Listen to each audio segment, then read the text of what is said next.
मेरा नाम रेणुका है। आज मैं आप लोगों के लिए एक सत्य घटना पर आधारित एक ऐसी कहानी लेकर आई हूँ जो हमें उड़ीसा से भावना जी ने भेजी है। ये कहानी खुद भावना जी के भाई की कहानी है। भावना जी का कहना है कि वो हमें ये कहानी भेजते समय बहुत दुखी हो गई थी, मगर वो दुनिया के लोगों को सतर्क करना चाहती हैं, सावधान करना चाहती हैं और बताना चाहती हैं कि दुर्घटना कभी भी किसी भी रूप में आ सकती है और कुछ दुर्घटनाएं ऐसी होती हैं जो हमारे साथ हमसे बदला लेने पर की जाती हैं। कुछ हमारे अपने ही होते हैं जो हमें अपनी जलन का शिकार बना लेते हैं, हमारे साथ बदला लेने के लिए हमारे पीछे पड़ जाते हैं। तो शुरू करते हैं हम अपनी कहानी भावना जी की जुबानी, जो कुछ इस तरह से अपने भाई और भाभी की कहानी हमें बता रही थी। चारों तरफ शादी का माहौल छाया हुआ था। घर में खुशियां ही खुशियां थीं। घर को बिल्कुल दुल्हन की तरह सजाया गया था। बच्चे इधर उधर खेल रहे थे। लड़कियां मेहंदी लगवाने में बिजी थीं। आखिरकार कल सुबह बारात लेकर निकलना था। प्रज्ञा चोपड़ा जी मेहमानों से बार बार पूछ रही थी, आप लोगों ने खाना खाया या नहीं, क्योंकि कुछ दूर के मेहमान पहले से ही घर में रुके हुए थे। घर में चारों तरफ रौनक थी। एक तरफ लड़के गाना बजाकर पार्टी कर रहे थे तो दूसरी तरफ कुछ लड़कियां फोटोज क्लिक कर रही थी। हलवाई मिठाई बना रहे थे। नौकरानी किचन में चाय बना रही थी। सर्दियों के दिन थे, रात का टाइम था। मेहमानों को चाय की तलब लग रही थी। बूढ़े बुजुर्ग मेहमान एक तरफ बैठे हुए खूब बातें कर रहे थे। अगले दिन सुशील की बारात जाने वाली थी। सुशील भी अपनी शादी के लिए बहुत ज्यादा एक्साइटेड था। उसकी शादी मुग्धा के साथ होने जा रही थी। सुशील की 3 बहनें थीं, भावना, गौरी, निशा। तीनों ही बहनें अपने भाई की शादी एंजॉय करने के लिए अपने मायके आई हुई थी। सुबह उन्हें अपने भाई के सर पर सहरा बांधना था। बारात मौज मस्ती से लेकर निकलनी थी। सुरेश चोपड़ा साहब ने अपने बेटे की शादी में किसी तरह की कोई कमी नहीं छोड़ी थी।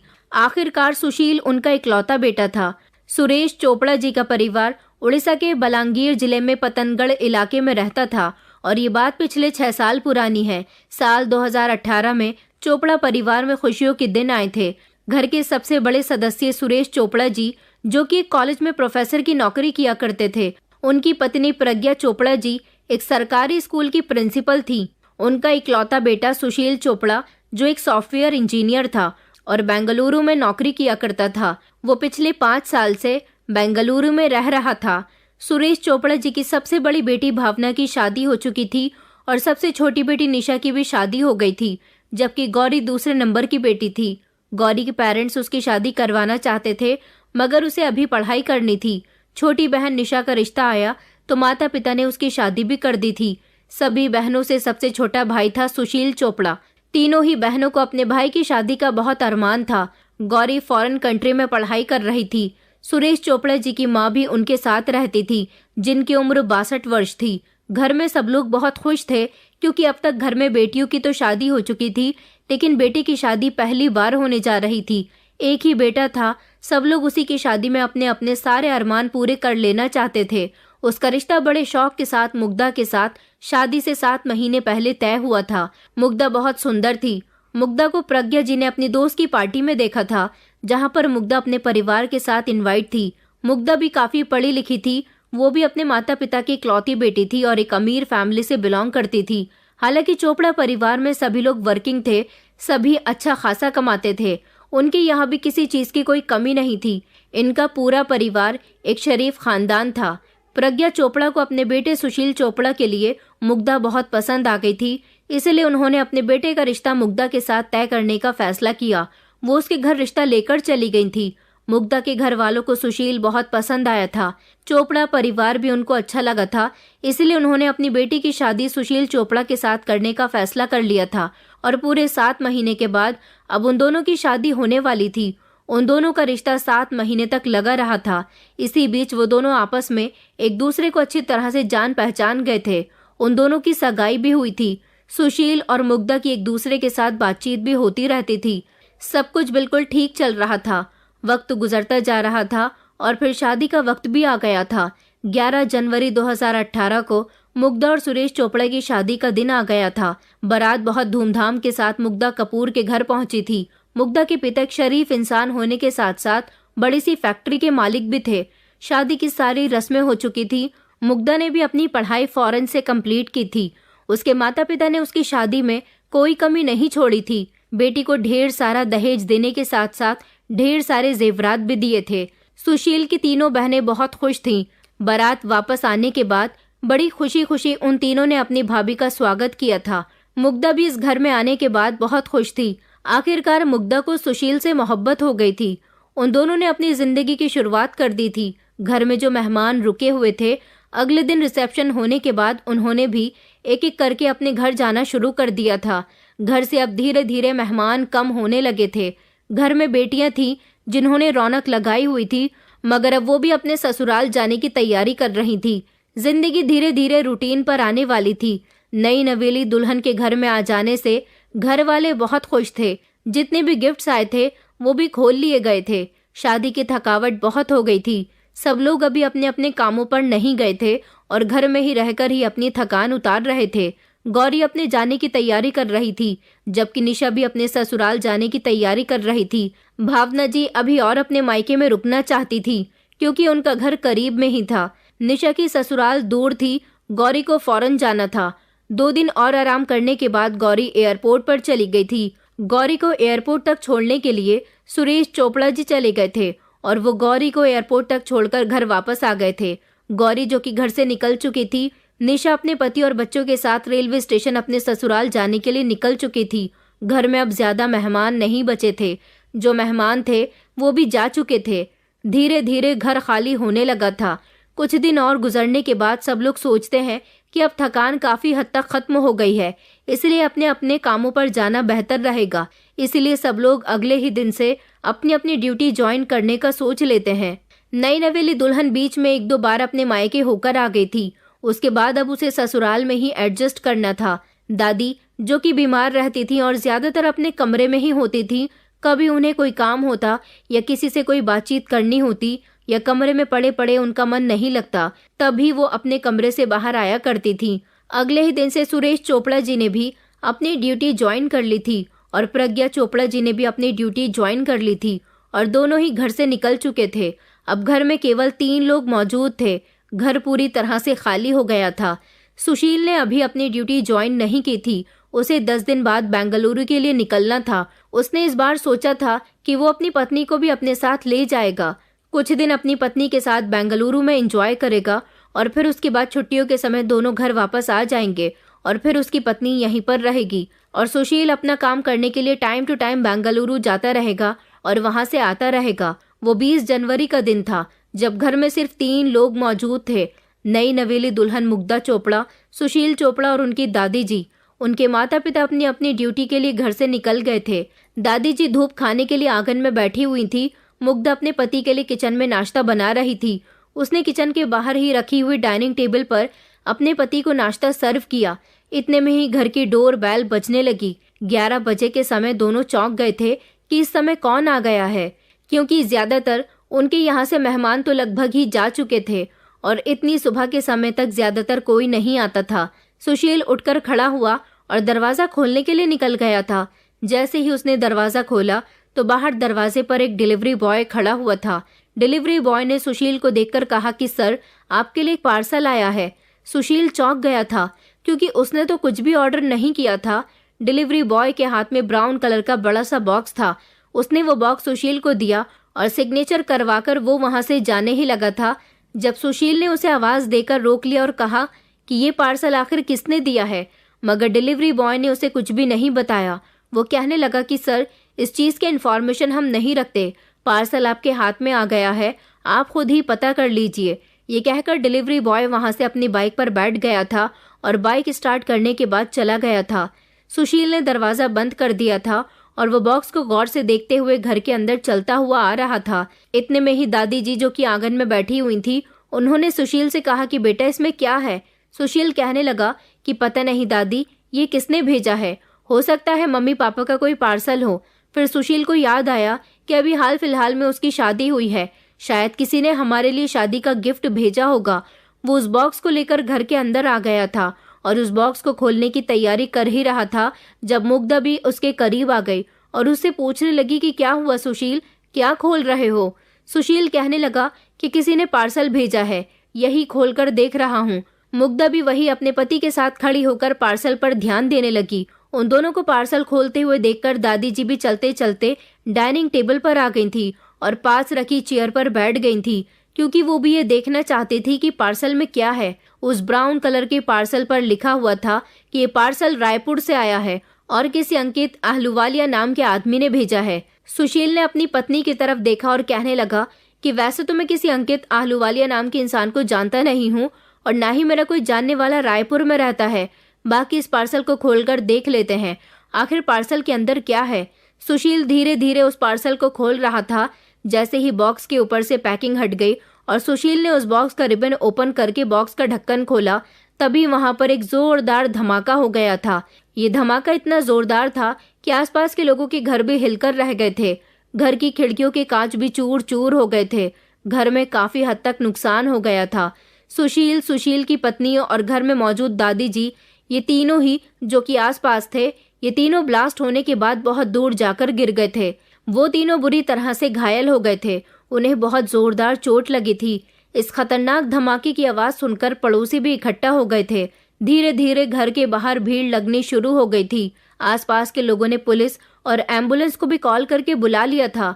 लोगों को लग रहा था कि शायद घर में सिलेंडर ब्लास्ट हुआ है, इसलिए इतना जोरदार धमाका हुआ है। लेकिन लोगों को ये नहीं पता था कि ये ब्लास्ट सिलेंडर फटने की वजह से नहीं हुआ था, बल्कि इनके घर एक पार्सल आया था। पार्सल के फटने से ये ब्लास्ट हुआ है। ये प्री प्लान बॉम्ब ब्लास्ट था। तो आखिर कौन था जिसने इस हंसते खेलते परिवार को बर्बाद करने की कोशिश की थी? कौन था जो इन लोगों को नुकसान पहुंचाना चाहता था? और कौन था जिसने इस बॉक्स के अंदर बॉम्ब भेजा? और इन लोगों की आखिर किसके साथ दुश्मनी थी जिसने इतनी बड़ी दुर्घटना को अंजाम दिया? ये दुर्घटना होने के बाद वहां पर मौजूद सारे ही लोग शॉक्ड रह गए थे और सभी जानना चाहते थे कि आखिर क्या हुआ था और क्यों हुआ था और कैसे हुआ था।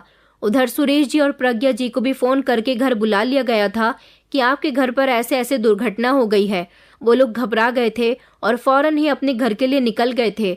जब वो लोग अपने घर में दाखिल हुए और घर की कंडीशन उन्होंने इतनी बिगड़ी हुई देखी तो उनके तो होश उड़ गए थे और उनकी हालत रोने वाली हो गई थी। जैसे ही एम्बुलेंस आ गई तो मुग्धा और सुशील को भी एम्बुलेंस के जरिए अस्पताल भेज दिया गया और दादी जी को भी। लेकिन दादी जी की मौके पर ही मौत हो गई थी, मगर फिर भी उन्हें अस्पताल ले जाया गया। हो सकता है कि उनमें थोड़ी सी सांसें बाकी हों, वो अपनी जिंदगी और जी सकें, मगर अस्पताल ले जाने के बाद पता चला कि दादी जी इस दुनिया से चली गईं। जबकि मुग्धा और सुशील गंभीर अवस्था में अस्पताल में पड़े हुए थे।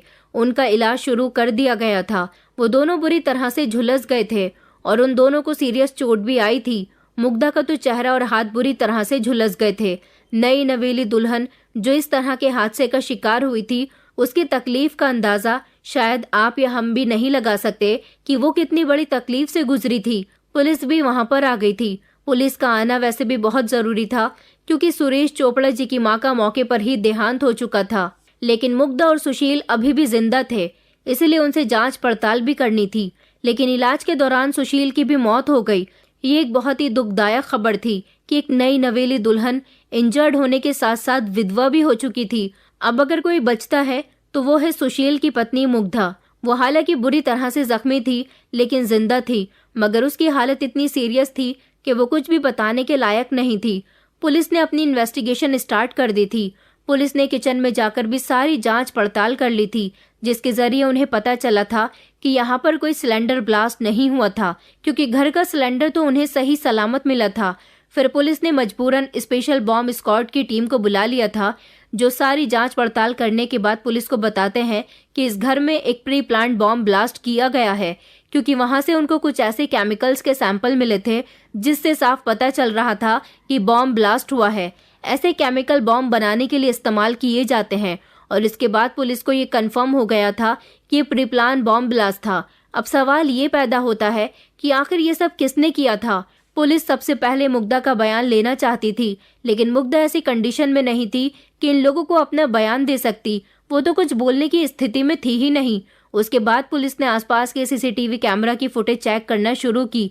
काफी छानबीन करने के बाद पुलिस को पता चला था कि एक डिलीवरी बॉय पार्सल को उनके घर पर देकर गया था, इसीलिए पुलिस अपना काम शुरू कर देती है। पुलिस ने डिलीवरी बॉय की तलाश करनी शुरू कर दी थी कि आखिर कोरियर बॉय किस कोरियर कंपनी का था। इस तरह इस केस को चलते चलते एक हफ्ते का टाइम बीत गया था। जांच करने के बाद पुलिस को पता चला था कि ये कोरियर जिस कंपनी ने डिलीवर किया था उसका नाम स्काई किंग कंपनी था। पुलिस फौरन ही स्काई किंग कंपनी के ऑफिस पहुंच गई थी। जिस दिन चोपड़ा हाउस में ब्लास्ट हुआ था, पुलिस ने उस दिन की सारी कोरियर डिटेल्स निकलवाई। एक हफ्ता गुजरने के बाद मुग्धा भी इस कंडीशन में आ गई थी कि पुलिस को अपना बयान दे सके, क्योंकि एक हफ्ते में वो काफी हद तक रिकवर हुई थी। मुग्धा ने भी पुलिस को बताया कि उस दिन स्काई किंग कंपनी की तरफ से एक कोरियर डिलीवर हुआ था और वो पार्सल सुशील अपने हाथ में लेकर अंदर तक आए थे। वो पार्सल रायपुर से किसी अंकित आहलूवालिया नाम से आया था। सुशील ने बताया था कि वो इस नाम के किसी भी व्यक्ति को नहीं जानते, मगर फिर भी उन्होंने पार्सल खोलकर देखना चाहा कि आखिर उन्हें क्या भेजा गया है। उन्हें लगा कि किसी ने उनके लिए शादी का कोई गिफ्ट भेजा होगा। वो उस पार्सल को खोलकर देख रहे थे, इतने में ही एक जोरदार ब्लास्ट हो गया था। मुग्धा का बयान सुनने के बाद पुलिस दोबारा से कोरियर कंपनी गई, क्योंकि इस कोरियर के बारे में तो पुलिस को जानकारी मिल ही गई थी। पुलिस ने डिटेल निकलवाई तो उनको पता चल गया था कि ये कोरियर रायपुर से आया था और किसी अंकित आहलूवालिया नाम के व्यक्ति ने इसे भेजा था। जब पुलिस ने इस नाम और इस एड्रेस को वेरीफाई किया तो पुलिस को पता चला था कि कोरियर भेजने वाले ने अपना नाम और एड्रेस गलत बताया था। इसके बाद पुलिस के हाथ कोई भी सफलता नहीं लगी थी। फिर पुलिस ने कोरियर कंपनी के सीसीटीवी कैमरा को भी खंगालने की कोशिश की थी। वहां पर भी उन्हें सीसीटीवी कैमरा की फुटेज में कोई ऐसा संदिग्ध व्यक्ति नहीं मिला था, क्योंकि इस कोरियर कंपनी के बाहर भी सीसीटीवी कैमरा ज्यादा नहीं थे। एक दो कैमरे तो लगे हुए थे। ये चीजें ठीक से डिटेक्ट नहीं हो पा रही थी। पुलिस को भी कुछ समझ नहीं आ रहा था। केस अभी भी वैसे का वैसा ही था। समझ नहीं आ रहा था कि ये ब्लास्ट किसने और क्यों करवाया था। इसके बाद पुलिस ने सुरेश चोपड़ा जी के दोस्तों रिश्तेदारों से जांच पड़ताल निकालनी शुरू कर दी थी। उसके बाद पुलिस को पता चला कि इस परिवार का तो न किसी से झगड़ा था और न ही किसी से दुश्मनी थी। सुरेश चोपड़ा, सुशील चोपड़ा, प्रज्ञा चोपड़ा, बल्कि उनका पूरा ही परिवार बिहेवियर के बहुत अच्छे लोग थे। लेकिन इस पूछताछ में पुलिस को एक छोटा सा क्लू मिल गया था। जब सुरेश चोपड़ा की मां प्रज्ञा चोपड़ा ने पुलिस को बताया था कि मैं जिस स्कूल में प्रिंसिपल की नौकरी करती हूँ, वहां पर कुछ दिनों पहले, मतलब कि 2 साल पहले, एक व्यक्ति से उनका झगड़ा हुआ था और ये आदमी कोई और नहीं बल्कि उन्हीं के स्कूल में पढ़ाने वाला एक इंग्लिश का टीचर था, जिसका नाम भार्गव सिंह था। मुग्धा चोपड़ा जी ने पुलिस को बताया था कि किसी कारण मेरा भार्गव सिंह से झगड़ा हो गया था। ये झगड़ा कोई इतना बड़ा भी नहीं था, बस मामूली सी बात पर झगड़ा हुआ था। अब इतनी सी बात पर कोई भला कैसे किसी को बॉम्ब से उड़ा सकता है। लेकिन उसके बाद भी पुलिस ने भार्गव सिंह को अपनी हिरासत में ले लिया था और उनसे पूछताछ करने में जुट गई थी। हालांकि इस पूछताछ में भी पुलिस को कुछ हासिल नहीं हुआ था, लेकिन पुलिस फिर भी इस केस को फाइनल करना चाहती थी और इस केस में किसी तरह की कोई कमी नहीं छोड़ना चाहती थी। भार्गव सिंह की mobile location, CCTV footage, school की सारी चेक की गई थी तो पता चला था कि भार्गव सिंह ना तो किसी कोरियर ऑफिस गए थे और ना ही उधर ही उनकी मोबाइल लोकेशन दिखाई दे रही थी। इस तरह भार्गव सिंह पुलिस के शक के दायरे से बाहर हो गए थे। पुलिस ने उनको छोड़ दिया था। इसके बाद पुलिस ने मुग्धा और सुशील के मोबाइल की लोकेशन और कॉल रिकॉर्डिंग निकलवाई थी। इस कॉल डिटेल्स में पुलिस को एक अननोन मोबाइल नंबर दिखाई दिया था। पुलिस ने इन अननोन नंबर के ऑनर की तलाश करना शुरू कर दी थी। जल्द ही पुलिस को पता चल गया था कि ये नंबर मुग्धा के कॉलेज में साथ पढ़ने वाले एक लड़के का था। उसने मुग्धा और सुशील की शादी होने से कुछ दिन पहले सुशील के नंबर पर एक कॉल की थी और सुशील से कहा था कि तुम मुग्धा से शादी मत करो। आखिर उसने ऐसा क्यों कहा? क्या वो उन दोनों को अलग करना चाहता था, इसलिए उसने बॉम्ब ब्लास्ट करवाया? क्या वही था जिससे उन दोनों की खुशियां देखी नहीं गईं? इस हिसाब से तो पुलिस का पूरा शक यही था कि यही लड़का अपराधी हो सकता है। इसलिए पुलिस ने इसके साथ पूछताछ करनी शुरू कर दी थी। लेकिन उसने पुलिस को यही बताया था कि मैं मुग्धा को कॉलेज के टाइम से ही पसंद करता था, मगर मैंने ऐसे कुछ भी नहीं किया। मैंने तो बस मुग्धा की शादी से पहले सुशील को फोन करके ये कहा था कि वो मुग्धा से शादी ना करे, क्योंकि अगर सुशील मुग्धा से शादी ना करता तो वो मेरी हो जाती। मेरे अंदर इतनी भी हिम्मत नहीं है कि मैं उन लोगों को बॉम्ब से ही उड़ा दूं। लेकिन फिर भी पुलिस को उस लड़के की बातों पर यकीन नहीं हो रहा था। इसके बाद पुलिस के पास और कोई क्लू भी नहीं था, इसलिए पुलिस ने कोर्ट से परमिशन लेकर इस लड़के का पॉलीग्राफिक टेस्ट करवा लिया था। पॉलीग्राफिक टेस्ट करवाने के बाद भी पुलिस को यही पता चला था कि इस लड़के ने पुलिस को जो कुछ भी बताया है वो सब कुछ सच है। इसका मतलब साफ साफ यही था कि ये लड़का मुग्धा को पसंद तो करता था, इसने उन दोनों की शादी तुड़वाने के लिए सुशील को फोन भी किया था, लेकिन इस पूरे हत्याकांड में इसका कोई भी हाथ नहीं है। इस केस में पुलिस ने अब तक 100 से ज्यादा लोगों से जांच पड़ताल कर ली थी, लेकिन अभी तक पुलिस के हाथ कुछ भी नहीं लग रहा था। और इसी के तहत उड़ीसा सरकार फैसला करती है कि इस केस को क्राइम ब्रांच के हाथों सौंप दिया जाए, और इस तरह इस केस को क्राइम ब्रांच को ट्रांसफर कर दिया गया था। अब जैसे ही क्राइम ब्रांच की टीम इस केस को हैंडल करती है, सबसे पहले सारे सीसीटीवी फुटेज को खंगाला गया। उसके बाद फिर से उन सभी लोगों को एक एक करके जांच पड़ताल के लिए बुलाया, जिनसे पहले ही उड़ीसा पुलिस जांच पड़ताल कर चुकी थी। अब ये इंटेरोगेशन थोड़ी सी मुश्किल होने वाली थी, क्योंकि अब केस सीबीआई के पास पहुंच चुका था। पुलिस के मुकाबले सीबीआई वालों के सवाल जवाब थोड़े तीखे थे और उनके पूछताछ करने का तरीका भी सख्त था। अभी ये इन्वेस्टिगेशन चल ही रही थी कि तभी उड़ीसा पुलिस को एक लेटर मिला था। पोस्ट के जरिए उड़ीसा पुलिस थाने में एक लेटर आया था, जिसमें साफ साफ शब्दों में लिखा हुआ था कि आप आम लोगों को परेशान करना बंद कर दीजिए। इस केस में बेंगलुरु के 3 लोगों का हाथ है, जिसके साथ सुशील चोपड़ा ने करोड़ों की धोखाधड़ी की थी। आप आम लोगों को और निर्दोष लोगों को परेशान करना बंद कर दीजिए और बेंगलुरु जाकर वहां पर जांच पड़ताल कीजिए। इस केस की छानबीन आपको बेंगलुरु में ही करनी चाहिए। इस लेटर को उसी ने लिखा था जो इस केस से पुलिस का ध्यान भटकाने की कोशिश कर रहा था, लेकिन ये लेटर ही पुलिस के लिए सबसे बड़ी सफलता साबित हुआ था। पुलिस के और सीबीआई के ऑफिसर्स ने इस लेटर की फॉरेंसिक जांच करवाई, ताकि इस लेटर से किसी तरह का कोई फिंगरप्रिंट्स मिल सके, मगर ऐसा कुछ भी फॉरेंसिक टीम को नहीं मिला था। लेकिन इस लेटर को जब क्राइम ब्रांच के ऑफिसर ने चोपड़ा परिवार के मेंबर्स को दिखाया था, पहले तो उन लोगों ने इस लेटर को देखकर बताया कि उन्हें इस लेटर में कुछ भी अजीब नहीं लग रहा, लेकिन जब ये लेटर प्रज्ञा चोपड़ा जी ने गौर से देखा तो वो उस लेटर पर लिखे शब्दों को बार बार पढ़ने की कोशिश करने लगी, और बार बार पढ़ने से उन्हें एक व्यक्ति पर शक हुआ, और वो व्यक्ति कोई और नहीं बल्कि उन्हीं के स्कूल का इंग्लिश का वो टीचर भार्गव सिंह ही था। पुलिस इससे पहले भी भार्गव सिंह से पूछताछ कर चुकी थी, लेकिन फिर भी पुलिस के हाथ कुछ नहीं लगा था। अब इस बार प्रज्ञा चोपड़ा जी ने पुलिस को बताया था कि इस लेटर को इंग्लिश में टाइप किया गया है, जबकि भार्गव सिंह भी इंग्लिश का ही टीचर था और एक ही स्कूल में नौकरी करने की वजह से प्रज्ञा चोपड़ा जी की मुलाकात और बातचीत रोज ही भार्गव सिंह से होती थी। इस हिसाब से उन्होंने ये अंदाजा लगा लिया था कि इस तरह की बातचीत और लेटर में लिखे हुए शब्द कहीं न कहीं भार्गव सिंह के बोलचाल के अंदाज से मैच हो रहे हैं। हालांकि ये कोई बहुत बड़ा सबूत नहीं था, लेकिन फिर भी क्राइम ब्रांच के लिए इतना ही सबूत काफी था।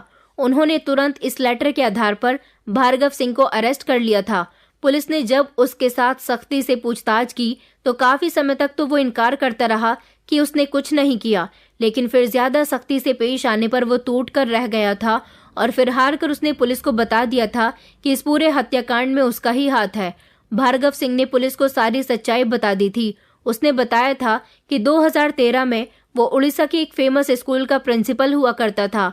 उसी दौरान उस स्कूल में सुशील चोपड़ा की मां प्रज्ञा चोपड़ा जी की एंट्री हो गई थी और वो पहले से ही भार्गव सिंह की सीनियर थी। इस तरह उस स्कूल में भार्गव सिंह को हटाकर प्रज्ञा चोपड़ा जी को स्कूल की प्रिंसिपल बना दिया गया था।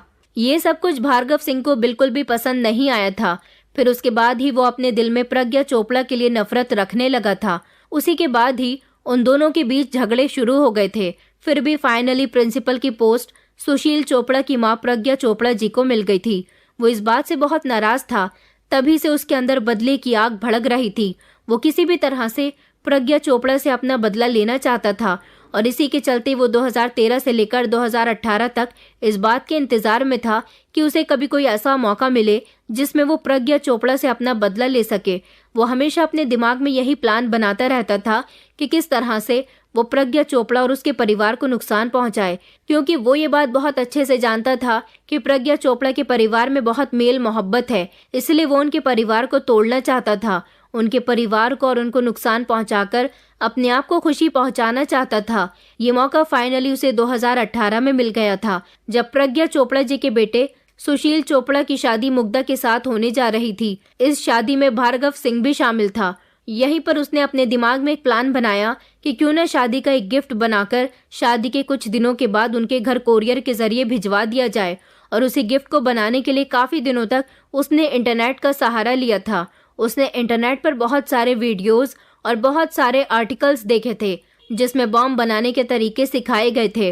हालांकि वो स्कूल का टीचर था, इसलिए उसे स्कूल आईडी के बॉम्ब बनाने के केमिकल्स भी मार्केट से आसानी से मिल गए थे और उन्हीं केमिकल्स की मदद से इंटरनेट पर देख देख कर उसने एक पार्सल बॉम्ब तैयार कर लिया था, जो 20 जनवरी की सुबह 11 बजे डिलीवरी बॉय के जरिए भेज देता है, जिसके ब्लास्ट होने से सुशील चोपड़ा और उसकी दादी की मृत्यु हो गई थी, जबकि उसकी पत्नी को गंभीर चोटें आई थी। भार्गव सिंह ने पुलिस को बताया था कि उसने इस पार्सल को बनाने के बाद अपना डेली रूटीन भी चालू रखा था ताकि किसी को उस पर शक न हो। स्कूल से घर आने के बाद उसने अपना मोबाइल ही घर छोड़ दिया था ताकि उसकी मोबाइल लोकेशन चेक न की जाए।